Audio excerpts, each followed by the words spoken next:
Champaign Farmers Market is in full bloom this season, along with a vendor that is the county's largest cut flower grower. Here with today's Dirt, the Dirt sponsor, the Land Connection Words, Kent Miles, owner of Illinois Willows, joins us. Kent, great to have you here. Thanks, ladies. I'm in a floral mood, obviously, yes. And you guys are the people to talk to. That's right. So every Tuesday, tomorrow, we've been at the downtown Champaign Land Connection Farmers Market, and it runs from 3 to 6. And took a little week off with the heat. Last week. Yeah, we're back. Yeah, so the humidity is going to be down tomorrow, so hopefully we'll get a lot more attendance. You know, people missed a week, needing to maybe catch up on some veggies and some meat products, and some flowers, of course. So we've been doing it since the start of the season, and it runs through October.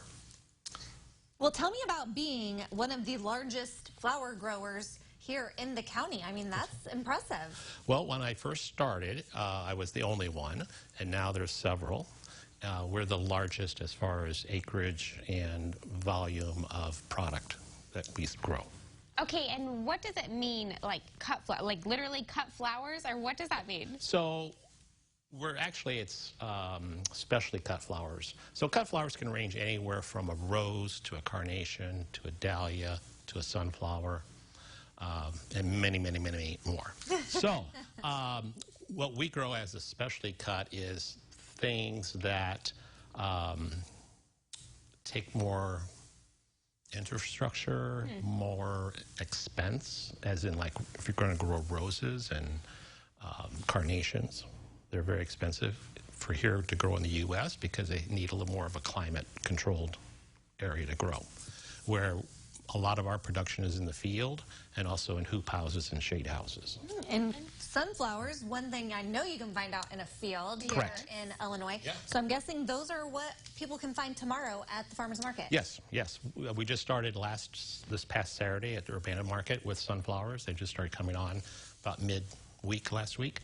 And so we'll hopefully be having those every week all the way through first part of November. Do you have tips on keeping flowers and helping them last well? So whether you're getting them at a farmer's market, you're getting them at a supermarket, or you're getting them from a florist, the most important thing is if you're getting like a wrapped bouquet, is when you get home, add some floral preservative to the water and make sure the stems get recut. Because from where you purchase them to when you get home, it could be a half hour, it could be an hour, sometimes 2 hours if you're running errands. And the end of the stem will be all dried. So if you just put it in dry, chances of water going up into the flower is nil.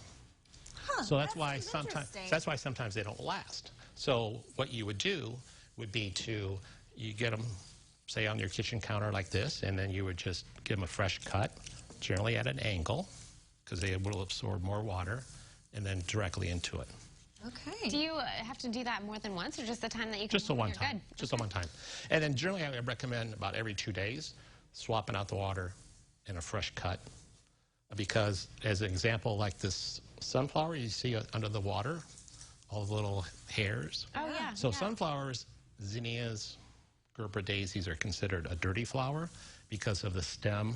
It's not a smooth stem like a rose stem. Interesting. And so all the bacteria and stuff collects to that, and it gets the water real nasty. So changing out the water keeps everything clean, keeps the flowers lasting longer, a nicer presentation on your table. Okay, I'm seeing something else besides sunflowers here. Yes, we have lilies. So lilies, we have those generally from late winter through about November, Thanksgiving. And this is just kind of a nice brick red color. Yeah, those are pretty. I thought it kind of picks up the center of the sunflower. We've got generally about 10 varieties that we rotate out. So we don't do this brick red one the whole time.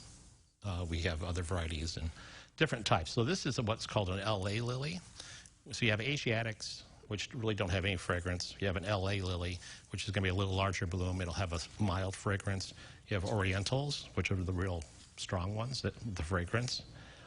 You have a rose lily, which will have those probably in about a month. And those have more petals, so they don't have the pollen in the center. It's all petals. So it kind of looks like a rose.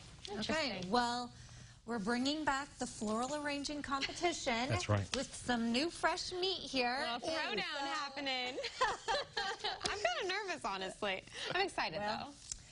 She's had the experience disadvantage, okay? Kim's going to give us a little guidance in the next segment, coming up a little bit later, on how we can have some very beautiful flower arrangements. That's right. But in the meantime, if you want to learn all about what's happening with Illinois Willows with Kent here, we will connect you at CILiving.tv. And we thank the Lane Connection for sponsoring our segment today.